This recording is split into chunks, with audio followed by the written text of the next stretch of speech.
ప్రియమైన దేవుని బిడ్డలారా, మీ పరిశుద్ధ బైబిల్ గ్రంథాన్ని తెరవండి.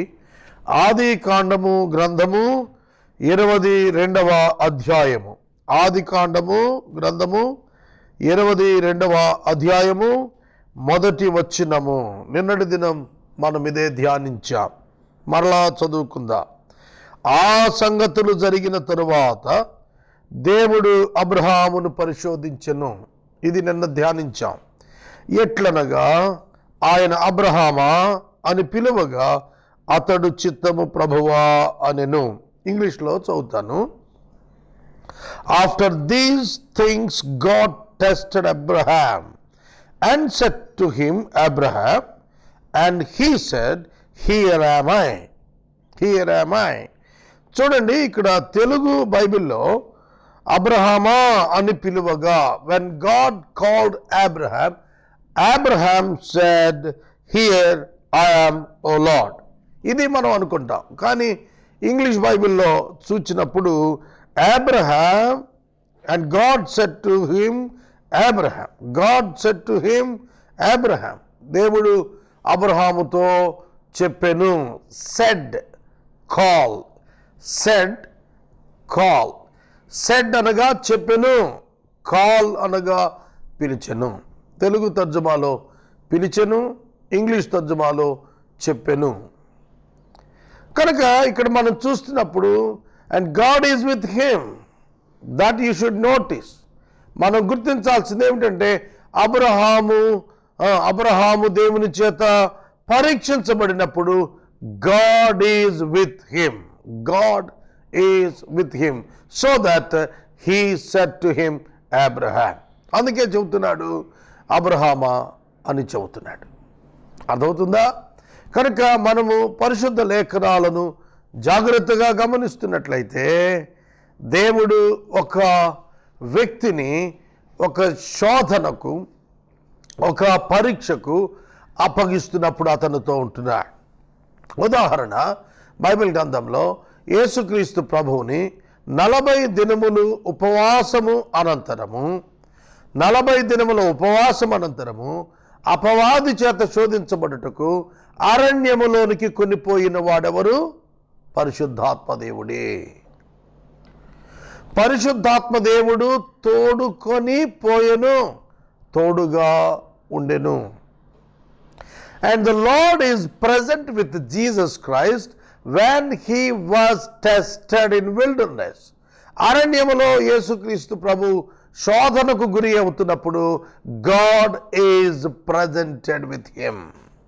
Likewise, అదే విధంగా అబ్రహాముతో కూడాను దేవుడు ప్రత్యక్షముగా ఆయనతో అసోసియేట్ అయి ఉన్నాడు. అక్కడ అందుకనే సెడ్ అనే పదాన్ని వినియోగిస్తున్నాడు.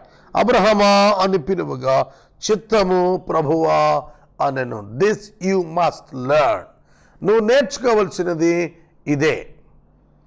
whenever God wants to call you or calls you, you need to say back that here I am, here I am. నేనున్నాను ప్రభు అని పలకటం మనం నేర్చుకోవాలి. అది బైబిల్ గ్రంథంలో మరి ఒక చోట పరిశీలించినప్పుడు సమూయేలు చిన్నవాడుగా ఉన్నాడు, పాలు విడిచాడు. హన్న అతనిని తీసుకుని పోయి షిలోహు దేవాలయంలో ఏలీ అను ప్రధాన యాజకుని యొద్ద వదిలేసింది. చిన్న బిడ్డ, 90 సంవత్సరాల వృద్ధుడు, 110 కిలోల బరువున్నటువంటి భారీ కాయుడు ఏలీ అను ప్రధాన యాజకుడు. అతని యొద్ద ఒక సెక్స్టన్గా జాయిన్ అయ్యాడు. The first sexton in the Bible is Samuel. మనకి సంఘాల్లో పరిచారకుడు అనే పదం ఉంటుంది, సెక్స్టన్ అంటారు.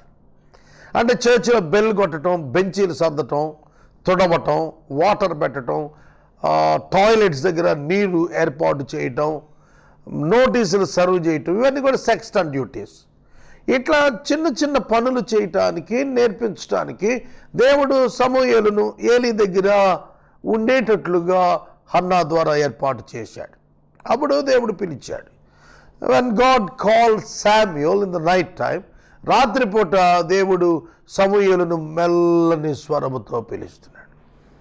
ఒక గదిలో ప్రధాన యాజకుడు పడుకున్నాడు, ఆ ప్రక్కన నేల మీద ఈ చిన్న బిడ్డ పడుకొని ఉన్నాడు. మంచము మీద ప్రధాన యాజకుడు పడుకున్నాడు, ఏలీ పడుకున్నాడు. కింద నేల మీద ప్రక్క గదిలో ఎప్పుడు యాజకుడు పిలిస్తే అప్పుడు సర్వీస్ ఇవ్వటానికి చిన్న బిడ్డ పడుకున్నాడు. దేవుడు ప్రధాన యాజకుడితో మాట్లాడలేదు. దేవుని నామానికి స్తోత్రం. God did not speak with the high priest, but he spoke with a little child, Samuel. ప్రియమైన దేవుని బిడ్డలారా, మనం ఎన్నడూ నేర్చుకోవాలి. పదవిలో ఉన్నవాడు గొప్పను, వయసులో ఉన్నవాడు గొప్పను, భక్తిలో ఉన్నవాడు గొప్పను. దేవుడు ఎన్నడూ మానవ గొప్పలను తాను తలంపులలో అంగీకరించడు. సమూయేలు దేవుని దృష్టిలో గొప్పవాడు. ఎందుకనగా దేవుడు సమూయేలు ద్వారా చేయబోయేటువంటి కార్యములు విన్నవారి చెవులు గింగురమంటాయి. కనుక దేవుడు సమూయేలు పిలిచాడు. సమూయేలు చిన్నవాడు, గ్రహించలేకపోయాడు. ఏలీ దగ్గరికి వెళ్ళాడు. నా ఏలిన వాడా, పిలిచితివేమి? నేను పిలవలేదురా, నువ్వు పడుకోమన్నాడు. మరలా ప్రభు పిలుస్తున్నాడు, సమూయేలు సమూయేలు. ఈసారి కూడాను వెళ్ళిపోతున్నాడు. మళ్ళా వెళ్ళి, ఏలీ అయ్యా నన్ను పిలిచావా, నా ఏలినవాడా?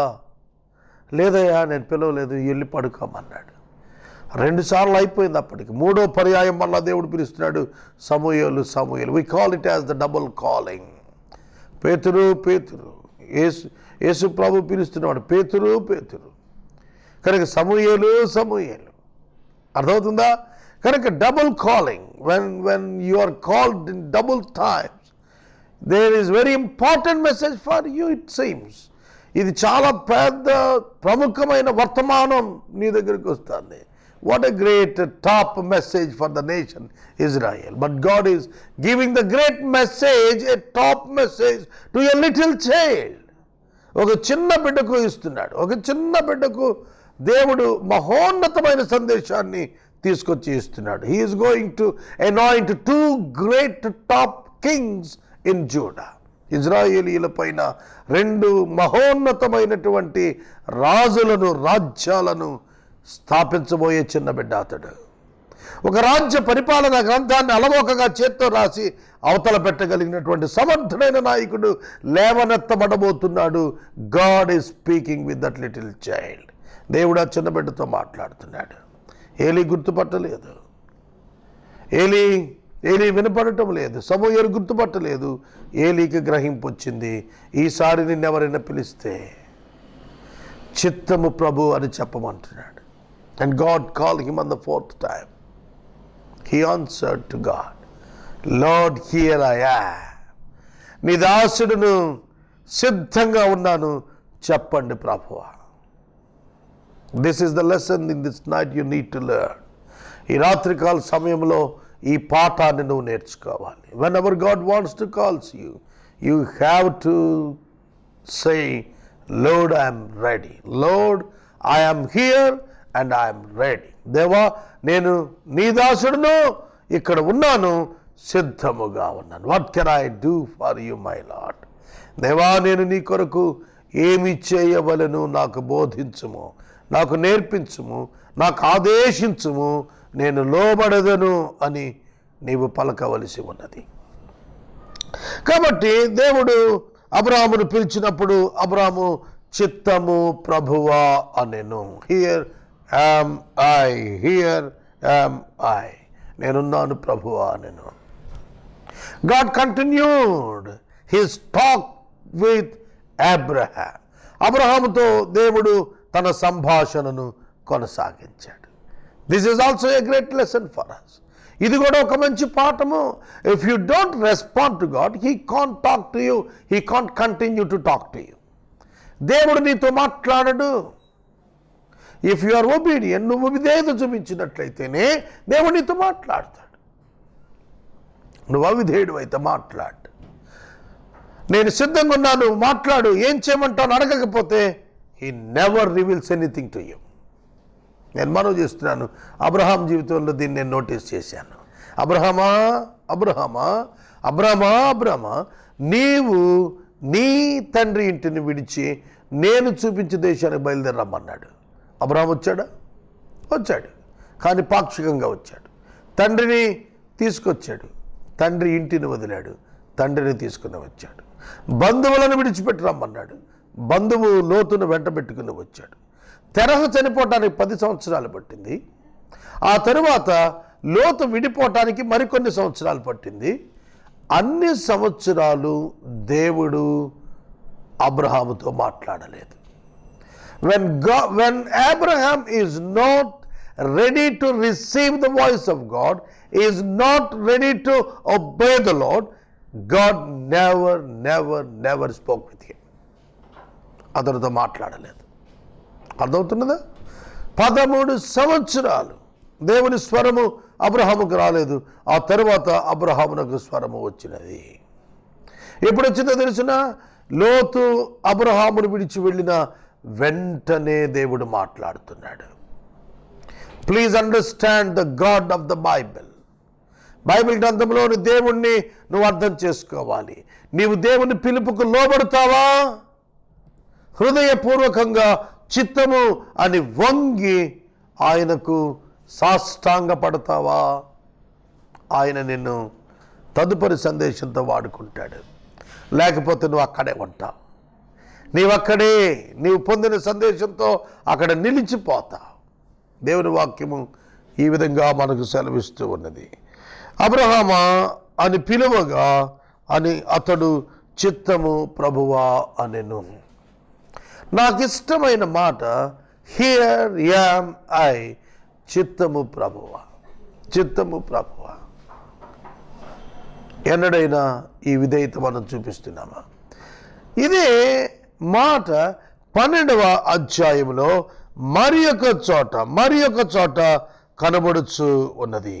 11వ వచనములో చాలా అద్భుతమైన మాట అండి ఇది. అందుకే ఇంత వివరణ ఇస్తున్నాను.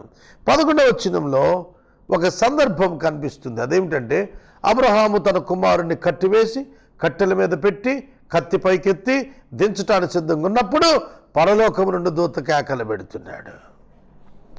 అబ్రహామా ఆగు, అబ్రహామా ఆగు, ఆ చిన్నవాణిని ఏమీయు చేయవద్దు.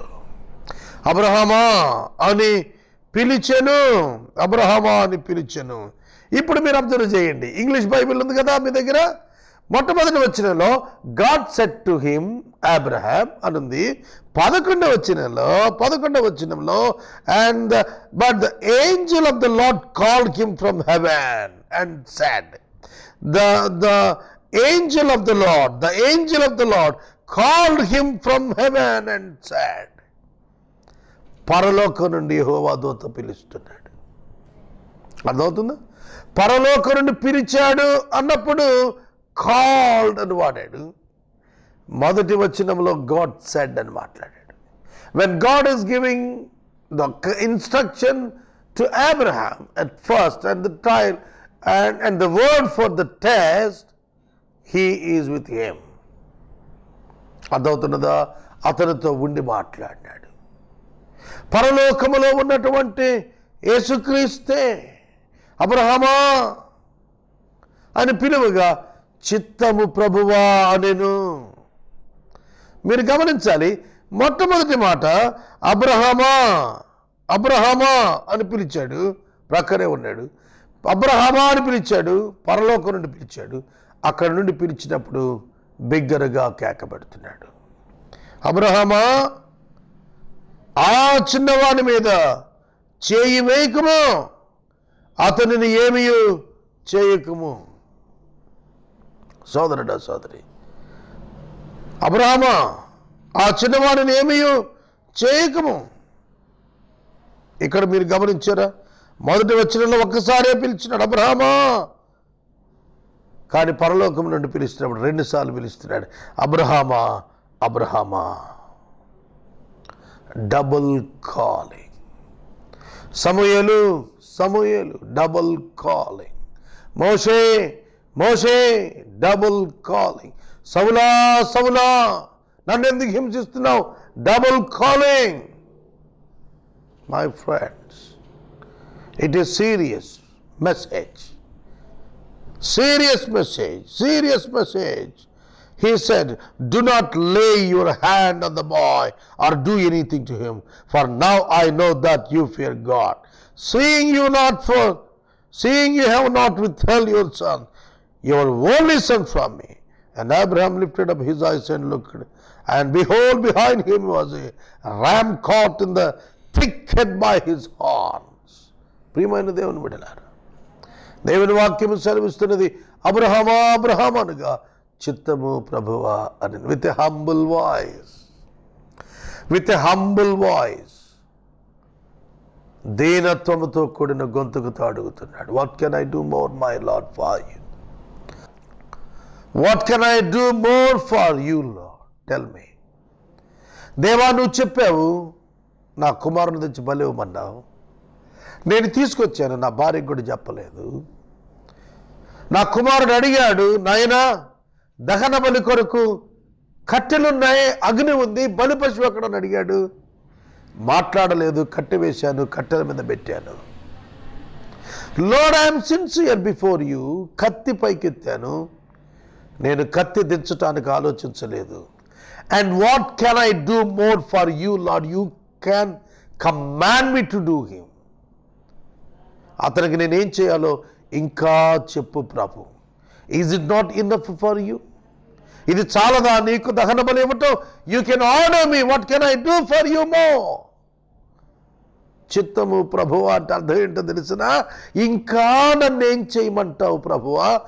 I'm ready to do that for you. Come on, that is faith. అదండి అబ్రహాము యొక్క విశ్వాసం. ఇంకా ఏం చేయమంటావు? I'm ready to do for my son. You are important. Your word is important more than my relationship with my son. నా కుమారునితో నాకున్న సంబంధము కంటే దేవా నీ మాట నాకు ఎక్కువ, నీ మాట నాకు ఎక్కువ ప్రభు. What can I do more for you? చిత్తము ప్రభు అంటే అర్థం అదే. సోదరుడా, సోదరి, can you learn implicit obedience from the Old Testament top believers? విశ్వాసులైన పాత నిబంధన గనులైన విశ్వాసుల నుండి ఏం నేర్చుకుంటున్నాం మనం? ఎటువంటి వారండి? దేవుడు నోవాహును పిలిచి చెప్పాడు, 500 సంవత్సరాల వయసు దాటిన తరువాత, నోవాహు నీవు ఓడ నిర్మాణం చేసుకో, జల ప్రళయం వస్తుందన్నాడు. వర్షము రాని దినాలవి. భూమి మీద అప్పటి వరకు వాన పడలేదు. వాన పడని దినాన్న వర్షం వస్తుంది, జలప్రళయం వస్తుంది అన్నప్పుడు he trusted God and he believed it and he obeyed and he constructed the ark. ఓడ నిర్మాణం చేశాడు. ఒక సామెత చెప్పిన, పని లేని వాడట పిల్లి తల గొరిగాడట. Do you know that? తెలుసా మీకు ఈ సామెత? పని లేనివాడు ఏం చేశాడట? పిల్లి తలకాయ గొరిగాడట. అట్లా ఉంది నోవాహు చేస్తున్న పని. ఎన్నడూ రాని వర్షాన్ని ఎవరో దేవుడు వచ్చి చెప్పాడంట, ఓడ కట్టమన్నాడంట. పిచ్చివాడు రోడ్డు మీద ఓడ కట్టడం ప్రారంభించాడు. ఇండ్ల మధ్య ఓడ కట్టడం ప్రారంభించాడు. అప్పటికే ఓడలున్నాయి, అప్పటికే సముద్ర తీరం ఉన్నది. సముద్ర తీరమున నౌకా కేంద్రాలు ఉంటాయి. హైదరాబాద్లో ఎవడు ఓడ నిర్మాణ కేంద్రం పెట్టడు, విశాఖపట్నంలో పెడతారు. అవును కదా? ఎందుకంటే విశాఖపట్నంలో సముద్రం ఉంది. హైదరాబాద్లో సముద్రం ఎక్కడుంది? మెడ్రాస్లో పెడతాడు, మెడ్రాస్లో సముద్రం ఉంది. కానీ నోవాహు ఊరి మధ్యలో కడుతున్నాడు. చిత్తము ప్రభువా. ఇంపాసిబిలిటీస్, అసాధ్యమైనవి సాధ్యము చేసేటువంటి దేవుడు ఉన్నాడని నమ్మిన వారి ఆ పనులు చేస్తారు. I have signed for 10 lakhs of rupees for Prema Sakshi channel without having single pice in my pocket. నా జేబులో రూపాయి లేకుండా సంతకం పెట్టాను. I know my God is powerful. I know my God is in need of evangelism. నాకు తెలుసు నా ప్రభువు యొక్క గుండె స్పందన సువార్తీకరణ. He never leave us. మనలను విడువడు, మనలను ఎడబాయడు, మన ముందర నడుచువాడు. భయపడవద్దు, నీ ముందర నీ దేవుడిని యెహోవా నడుస్తాడని యెహోషువతో మోషే పలికినట్లుగా ఈవెన్ టుడే మై ఫ్రెండ్స్, ఇవాళ కూడాను అదే దేవుడు అబ్రహామును పిలిచిన వాడే, అబ్రహామును పరీక్షించిన వాడే నిన్ను పరీక్షిస్తున్నాడు, నన్ను పరీక్షిస్తున్నాడని ప్రభు పేరిట నేను మనవి చేస్తూ ఉన్నాను. God is endorsing us the world evangelism to us. మనకు ప్రపంచ సువార్తీకరణను ఆనాటి అపోస్తలులకు ఇచ్చినట్టుగా ఇవాళ నీకు ఇస్తున్నాడు, నాకు ఇస్తున్నాడు. We must say only one word, here I am Lord. దేవా నేనున్నాను. యెషయా గ్రంథం 6వ అధ్యాయం మొదటి 5 అధ్యాయాలు మీరు చదవండి. ఇశ్రాయేలు జనాంగము నడినెత్తి మొదలుకొని అరికాలు వరకు కూడా పుండ్లు కలిగిన వారుగా ఉన్నారు. Spiritually bankruptcy. దేవుడు అడుగుతున్నాడు, నా నిమిత్తము ఎవడు పోవును, చిత్తము ప్రభువా, నేనున్నాను నీ దాసుడును, నన్ను పంపుము అని యెషయా తన సిద్ధపాటును వ్యక్తపరిచాడు. Are you ready to do the ministry of God? దేవుని యొక్క పనిని, దేవుని చెప్పిన పనిని చేయటానికి నువ్వు సిద్ధంగా ఉన్నావా సహోదరుడా, సహోదరి? దేవుడు చెప్పిన పనిని నువ్వు చేయటానికి సిద్ధంగా ఉన్నావా? నిన్ను నీవు పరీక్షించుకొనమని ప్రభు పేట నేను మనవి చేస్తున్నాను. లేఖనాలు చెప్తున్నాయి, దేవుడు పరీక్షించే దేవుడు మాత్రమే కాదు, తన ఒక ఉద్దేశము చేత మనలను పిలుచువాడై ఉన్నాడు. తన ఉద్దేశమును మన జీవితాల్లో జరగాలని ఆయన ఉద్దేశించి నిన్ను పిలుస్తున్నాడు, నన్ను పిలుస్తున్నాడు. Let us obey to the word of God. Let us obey to the call of God. Let us obey the majesty and the sovereignty of God. ఆయన సార్వభౌమత్వానికి, ఆయన రాజరికానికి లోబడుదామని మనవి చేస్తున్నాను. వాక్యం వింటున్న స్నేహితులారా, సహోదరులారా, దేవుడు చెబుతున్నాడు, నీకొక్కడై ఉన్న నీ కుమారుని తీసుకుని వెళ్ళమంటున్నాడు. దానికి అబ్రహాము వెంటనే స్పందించి బయలుదేరుతున్నాడు. అబ్రహాము దేవుని మాటకు విధేయత చూపటం జీవితములో అభ్యాసము చేసుకున్నాడు. మీరు చేసుకోగలుగుతున్నారా? మీరు చేసుకొనగలుగుతున్నారా? అభ్యాసము చేసుకునమని ప్రభు పేరిట నేను మనవి చేస్తూ ఉన్నాను. నేను రేపటి వాక్య ధ్యానములో మరొక పదాన్ని గురించి మీతో మాట్లాడతాను. మరొక పదము గురించి నేను మీతో మాట్లాడతాను. ఎందుకంటే దేవుని వాక్యము చాలా స్పష్టమైన రీతిలో అబ్రహాము యొక్క జీవితంలో నీకు నాకు పనికి వచ్చే అనేక విషయాలను దృష్టాంతరములుగా ఈ చరిత్ర ద్వారా బయలుపరిచి భద్రపరిచి ఉంచాడు. కావున the God of Abraham, Abraham యొక్క దేవుడు, అబ్రహాము సేవించిన ఆ గొప్ప దేవుణ్ణి నీవు నేను కూడా సేవించాలి. నీవు నేను ఎరగవలెను, నీవు నేను సాగిలపడవలెను.